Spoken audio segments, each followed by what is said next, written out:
రుద్రాక్షలను మహిళలు కూడా ధరించవచ్చా? ఎటువంటి నియమాలతో ధరిస్తే సుఫలితాలుంటాయి? హిందువుల నమ్మకాల ప్రకారం ఎంతో పవిత్రంగా భావించే రుద్రాక్షలు దుష్టశక్తుల నుంచి రక్షణ కల్పిస్తుంటాయి. ఉదాహరణకు, మన చుట్టూ నెగటివ్ ఎనర్జీ ఉంటే అది మనసులో ఆందోళనలు రేకెత్తించడంతో పాటు ఏ విషయంపైన ధ్యాస ఉండనీయకుండా చికాకులు కలిగిస్తుంది. అటువంటి సమయాల్లో ప్రతికూల శక్తులు రుద్రాక్ష మెడలో ఉన్న వారికి దరికి రాకుండా కాపాడుతుంది.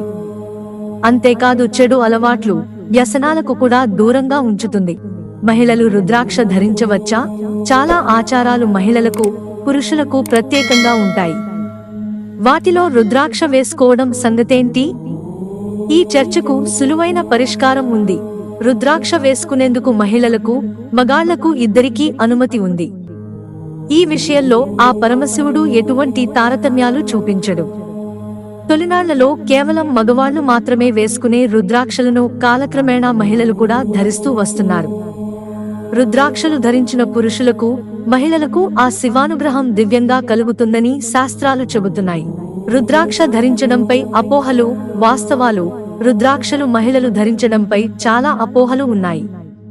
బోలెడు దుష్ప్రభావాలు ఉంటాయని, భారీ నష్టం వాటిల్లుతుందని చెప్తుంటారు. పార్వతీదేవి శివుడి కళ్లను మూసినప్పుడు విశ్వం మొత్తం అంధకారం కమ్ముకుంటుంది. ఆ సమయంలో తాను చేసిన తప్పును సరిదిద్దుకునేందుకు కంచికి వెళ్లి పరిహారం చేసుకుంటుంది. ఆ సమయంలో పార్వతీదేవి రుద్రాక్షను ధరించే ఉన్నారు. దీనిని బట్టే తెలుస్తుంది మహిళలు రుద్రాక్షలు ధరించడంలో ఎటువంటి నిషేధాజ్ఞలు లేవని. ఇంకా ఆడవారు రుద్రాక్షలు ధరించడం వల్ల బోలెడు ప్రయోజనాలు ఉన్నాయి. మహిళలు ఇవి ధరించడం వల్ల ఆధ్యాత్మిక శక్తి వ్యాపిస్తుంది. వారితో పాటు ఉన్న స్త్రీలు కూడా ప్రశాంతంగా ఉండగలుగుతారు. రుద్రాక్షలు శరీరంలోకి సానుకూల శక్తులు ప్రభావితం చేసేలా ప్రేరేపిస్తాయి. రుద్రాక్షల ప్రాముఖ్యత. హిందూ నమ్మకాల ప్రకారం ఎంతో శక్తిమంతంగా భావించే శక్తి లేదా పార్వతీ దేవి శివునిలో భాగమే. అర్ధనారీశ్వర రూపంతో సాక్షాత్ ఆ శివుడు కూడా తెలియజేసేది అదే. పురుషులు, మహిళలు సమానమని ఈ రూపమే చెప్తుంది. అందుకే మహిళలు కూడా రుద్రాక్షలు ధరించి ఆ మహిమలను, దైవిక శక్తిని అందుకోవచ్చని పురాణాలు సూచిస్తున్నాయి. రుద్రాక్ష మాల కొనుగోలు చేసే సమయంలో గుర్తుంచుకోవాల్సినవి: నమ్మకస్తుల దగ్గర్నుంచే రుద్రాక్షలు లేదా రుద్రాక్ష మాలను కొనుగోలు చేయాలి. జపమాల అనేది బాగా బిగుతుగా ఉండకూడదు. అందులోని రుద్రాక్షలు చక్కటి అమరికతో పొందుపరిచి ఉండాలి. జపమాలలో సుమేరు రుద్రాక్షలు కూడా ఉండేలా చూసుకోవాలి. ఒక్కొక్క మాలలో మొత్తం 109 రుద్రాక్షలు ఉండాలి. రుద్రాక్షమాలను వాడే విధానం: రుద్రాక్షమాలను స్వచ్ఛమైన నీటితో కడగాలి. ఆరబెట్టిన తర్వాత శుభ్రమైన వస్త్రంతో తుడవాలి. ఒక రాత్రి మొత్తం నెయ్యిలో మాలను నానబెట్టాలి. ఆ తర్వాత ఆవు పాలలో 24 గంటల పాటు ఉంచాలి. మరుసటి రోజు పూజ చేసి శివమంత్రం జపిస్తూ రుద్రాక్షను మెడలో వేసుకోవాలి. ఒకవేళ ఆవు పాలు, ఆవు నెయ్యి దొరకని పక్షంలో నూనెను వాడుకోవచ్చు. మాలను నానబెట్టేందుకు గాజు పాత్రలు వినియోగించుకోకూడదు. తప్పకుండా లోహపు పాత్రను మాత్రమే వాడాలి. రుద్రాక్షను వేసుకునే ముందు సున్నితంగా నుదుటికి ఆనించుకుని శివనామస్మరణ చేయాలి. రుద్రాక్షను ధరించే సమయంలో నియమాలు: ఉదయ సమయంలో రుద్రాక్ష ధరిస్తే రుద్రాక్ష ఉద్భవ మంత్రాన్ని 9 సార్లు పఠించండి. ధరించి పక్కకు పెట్టే సమయంలో రుద్రాక్షను పూజా గృహంలో ఉంచండి. ఉదయ సమయంలో శుభ్రంగా ఉన్నప్పుడు రుద్రాక్ష ధరించడం ఉత్తమం. ఇది ధరిస్తున్నప్పుడు మంత్రం పఠించండి. రుద్రాక్షను పూజించేటప్పుడు అగరుబత్తిని లేదా హారతిని ఇవ్వండి.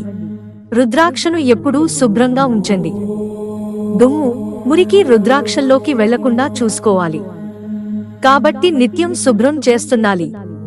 దారాన్ని మారుస్తూ ఉండండి. అది మురికిగా లేదా బలహీనంగా ఉన్నట్లయితే శుభ్రపరిచిన తర్వాత దానిని స్వచ్ఛమైన నీటితో లేదా పాలతో కడగండి. శుభ్రపరిచిన తర్వాత బీడ్స్ కు నూనెలో ఉంచండి. దీర్ఘకాలం పాటు ఉపయోగించే ఆలోచన లేకపోతే శుభ్రమైన, పవిత్రమైన స్థలంలో ఉంచండి. రుద్రాక్ష రూపం, పరిమాణం గురించి ఆందోళన పడాల్సిన అవసరం లేదు.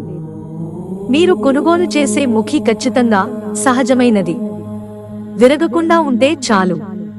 రుద్రాక్ష స్వభావం శక్తివంతమైనది కావడంతో ప్రతి వ్యక్తి దీన్ని ధరించలేరు. కొంతమందిలో అలర్జిక్ లక్షణాలు రావచ్చు. అలాంటి వారు రుద్రాక్షను పూజా గృహంలో ఉంచి దాన్ని పూజించవచ్చు. మాలలో 108 లేదా 54 బీడ్స్ ఉంటాయి. 27 బీడ్స్ తో కూడిన జపమాల కూడా ఉపయోగించవచ్చు. ప్రతి మాలకు ఒక ప్రత్యేకమైన ఉద్దేశ్యం ఉంటుంది. కాబట్టి జపమాలలను, మెడలో వేసుకునే మాలలను ఒకదాని బదులు ఒకటి ఉపయోగించవద్దు.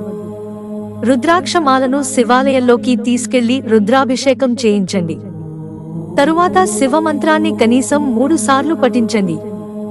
బీడ్స్ ను వెండి గిన్నెలో వేయడం ఉత్తమం. ఎందుకంటే ఇది పవిత్రమైన, దివ్యమైన స్వభావాన్ని కలిగి ఉంటుంది. బంగారం, వెండి, కృష్ణవర్ణ లేదా నలుపు గిన్నె కూడా ఉపయోగించవచ్చు. స్నానం చేసే సమయంలో రుద్రాక్షలను తీసేయాలి. రుద్రాక్షను ప్రేమ, విశ్వాసం, గౌరవంతో ధరించాలి. అన్ని వయస్సుల వారు, గోత్రాలు, లింగం, సంస్కృతి, మతం, స్థలంపై పరిమితులు లేకుండా రుద్రాక్ష ధరిస్తారు. రుద్రాక్ష చాలా విలువైనది. దానిని శక్తివంతంగా చేయడానికి అనేక మార్గాలు ఉన్నాయి. సోమవారం శివుని కోసం ప్రత్యేకమైన రోజు కావడంతో రుద్రాక్ష ధరించడం అత్యంత శుభవంతమైనది. కానీ మీరు సరైన పూజలు చేసిన తర్వాత ఎలాంటి రోజులోనైనా రుద్రాక్ష ధరించవచ్చు. మిత్రులారా, ఛానల్ సబ్స్క్రైబ్ చేసుకోవడం మర్చిపోకండి. ధన్యవాదాలు.